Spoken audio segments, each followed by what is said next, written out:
running low in the 2PO streets, moving fast, going past 60, switching gears, now we in 6 speed. Little bitch really said that she missed me. Running low in the 2PO streets, moving fast, going past 60.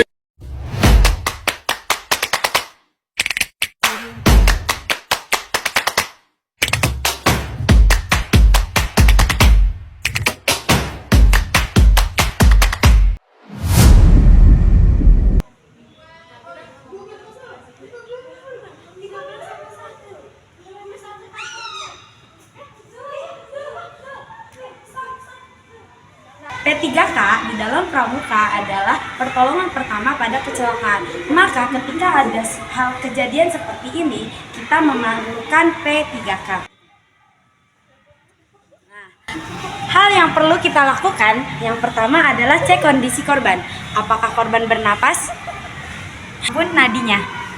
Nah, jika kita memerlukan bantuan medis, maka kita perlu mengambilnya.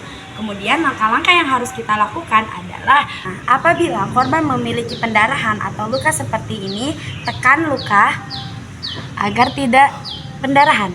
Nah, kemudian yang harus kita lakukan adalah pembersihan luka dengan cara menggunakan air mengalir atau larutan antiseptik ringan. Nah, selanjutnya adalah pembalutan. Jenis-jenis pembalutan itu ada dua. Ada pembalutan sederhana dan juga pembalutan untuk luka khusus. Pembalutan sederhana bisa kita lakukan pada luka ringan ataupun lecet seperti ini. Nah, tetapi jika luka patah tulang dan lain sebagainya, kita bisa melakukan pembalutan untuk luka khusus. Guys, mungkin itu aja yang bisa aku sampaikan tentang P3K dan pembalutan. Kurang lebihnya aku mohon maaf. Dadah. Guys, di sini aku mau jelasin tentang baris berbaris dalam pramuka. Jadi, baris berbaris dalam pramuka ialah kegiatan yang dilakukan oleh anggota kelompok secara teratur, rapih, dan kompak yang dipimpin oleh komando kelompok. Nah, tujuan baris berbaris ini dalam pramuka yaitu untuk melatih kedisiplinan, kekompakan, dan rasa tanggung jawab. Baik, di sini saya akan menjelaskan macam-macam barisan. Yang pertama ada barisan lurus, yaitu seperti ini, dimana jadi semuanya berjajar lurus. Lalu yang kedua ada barisan lingkaran. Kalau bentuk lingkaran, nah di sini adalah bentuk barisan lingkaran kecil. Lalu yang ketiga ada lingkaran terbuka, yaitu kelompok membuat lingkaran yang lebar. Nah, di sini saya juga akan menjelaskan ada komando pemimpin. Misalnya Kakak Ida ya, Kakak Ida jadi komando pemimpin. Nah, komando pemimpin ini bertujuannya untuk memimpin kelompok. Seperti contohnya misalnya, Kakak boleh menghadap ke depan. Nah, Kakak misalnya Pimpin. dia memimpin barisan. Oke. 1, 2, 3. Baik, di sini saya akan menjelaskan komando pemimpin. Baik Kakak, tolong dicontohkan bagaimana komando pemimpin itu memimpin barisan. Siap gerak! Nah, seperti itu ya kawan-kawan. Lalu dalam baris berbaris itu ada peraturannya, yaitu yang pertama badan harus tegak seperti kakak yang gini. Lalu yang kedua kakinya rapat ya guys. Nah, terus yang ketiga barisannya harus rapi, jadi tidak boleh keluar dari barisan. Yang terakhir yaitu tangan ditaruh di samping paha. Baik, mungkin itu saja yang bisa saya sampaikan. Selebihnya mohon maaf.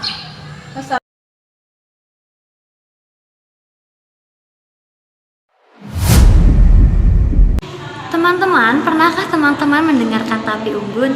Ya, api unggun adalah salah satu kegiatan dalam pramuka yang dilakukan pada malam hari. Api unggun sendiri memiliki makna yang sangat mendalam. Di antaranya adalah makna semangat, makna kerjasama, dan makna persatuan. Di dalam api unggun terdapat upacara api unggun dengan petugas yang terdiri dari pemimpin upacara, pembaca sakapur siri, pembawa narasi, dan juga pembaca doa. Untuk membuat api unggun, kita membutuhkan kayu bakar atau ranting yang kering dan juga bensin ataupun solar. Nah, caranya adalah kayu tersebut disusun menjadi seperti segitiga pegunungan. Lalu bensinnya tidak boleh langsung diguyurkan pada kayu-kayu tersebut. Kenapa? Karena bisa mengakibatkan kebakaran. Cara yang benar adalah bensin tersebut dimasukkan ke dalam botol, lalu botol tersebut tutupnya boleh dilubangi. Setelah itu disemprotkan ke kayu. Nah, tujuannya agar pada saat menyalakan api, api tidak langsung menyambar. Biasanya para anggota pramuka akan mengelilingi api unggun tersebut dan mengisi malam api unggun dengan kegiatan-kegiatan yang positif seperti bernyanyi, pertunjukan, menari, stand up komedi, ataupun menampilkan bakat-bakat yang para anggota pramuka miliki. Teman-teman, jika sudah selesai dalam pelaksanaan malam api unggun, sebelum meninggalkan lapangan, teman-teman harus pastikan bahwa api unggun sudah benar-benar padam. Teman-teman bisa menyiramkan air yang lumayan banyak supaya tidak terjadi hal-hal yang tidak diinginkan seperti sisa api yang dapat menimbulkan kebakaran. Adapun pengamanan yang harus teman-teman perhatikan dalam pelaksanaan malam api unggun, diantaranya adalah membuat api unggun di tanah lapang yang tidak berumput, menjauhkan bahan-bahan mudah terbakar seperti kertas, kain, karena akan dikhawatirkan mengakibatkan kebakaran. Teman-teman juga bisa membuat patokan seperti membuat batu-batu mengelilingi api unggun tersebut untuk menandai bahwa itu adalah area api unggun. Teman-teman, selanjutnya adalah white game pramuka. White game pramuka adalah permainan besar yang dilakukan di luar ruangan oleh 2 atau lebih regu pramuka. Permainan ini bersifat kompetisi antar regu atau individu. Tujuan dari white game pramuka adalah untuk melatih kedisiplinan dan kekompakan, mengembangkan kerjasama tim, menambah wawasan lingkungan, melatih stamina, membentuk sikap dan mental anggota pramuka. Dalam white game pramuka, setiap regu berusaha untuk memenangkan pertandingan dengan cara-cara positif, objektif, dan menjunjung tinggi nilai-nilai persaudaraan. Beberapa contoh white game pramuka adalah white game penelusuran jejak sejarah, white game petualangan, atau juga bisa dengan pencarian harta karun. Pencarian harta karun tersendiri biasanya nanti kakak-kakak pramuka nih akan menyembunyikan barang dan para anggota kelompok harus menemukan barang tersebut sehingga disebut dengan harta karun. Halo guys, jadi di sini aku mau jelasin tentang sandi Morse. Apa sih yang dimaksud dengan sandi Morse? Sandi Morse adalah sandi atau sistem pengkodean yang digunakan untuk menyampaikan pesan pada jarak jauh. Nah, di antaranya menggunakan 2 simbol, yaitu 2 simbolnya. Yang pertama adalah garis dan yang kedua adalah titik. Nah, garis yang diartikan adalah panjang, sedangkan titik yang diartikan adalah pendek. Nah, untuk penggunaan sandi Morse yaitu menggunakan peluit. Contohnya seperti huruf A. Huruf A yang disimbolkan dengan titik garis. Akan saya contohkan ya. Jadi yang pertama titik dulu dan yang kedua adalah garis, dan garis dengan nada panjang. Mungkin untuk yang kedua adalah huruf B. Huruf B dengan disimbolkan garis, titik, titik, titik. Oke, akan saya contohkan. Mungkin cukup sekian dari saya. Terima kasih. 1, 2, 3. Halo guys, jadi untuk penggunaan semaput diawali dengan simbol yaitu UR. UR itu untuk memberikan perhatian kepada orang sekitar. Di sini saya akan memberikan beberapa contoh huruf. Pertama adalah huruf A. Huruf B sejajar ya. Untuk huruf C, huruf D lurus. Huruf E, huruf F, huruf G, huruf A, huruf I, J, K. Mungkin cukup sekian dari saya.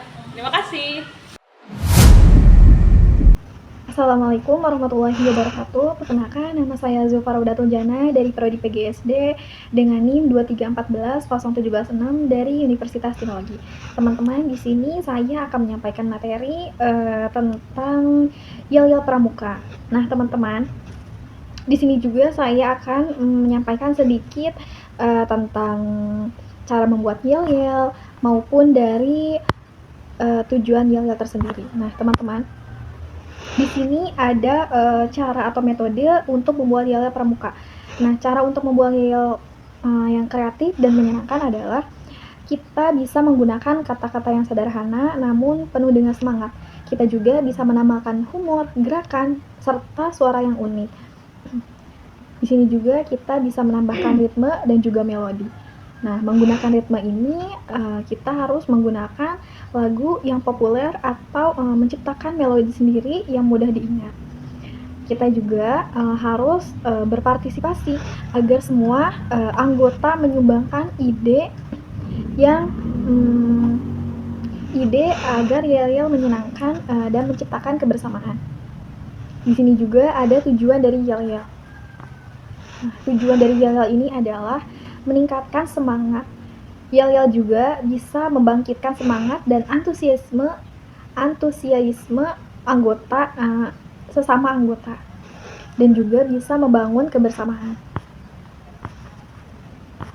Tidak hanya membangun kebersamaan, teman-teman, tetapi yel-yel tersendiri ini bisa menciptakan rasa persatuan dan kekompakan di antara anggota. Nah, teman-teman, di sini ada cara untuk memimpin yel-yel. Pemimpin yel-yel ini biasanya berdiri di depan dan memberikan contoh dengan penuh semangat, dengan mengajak partisipasi antar anggota, dengan mengikuti gerakan dan suara, variasi dan juga dinamika. Mereka ini bisa menambahkan tepukan tangan atau perubahan nada untuk menjaga antusiasme.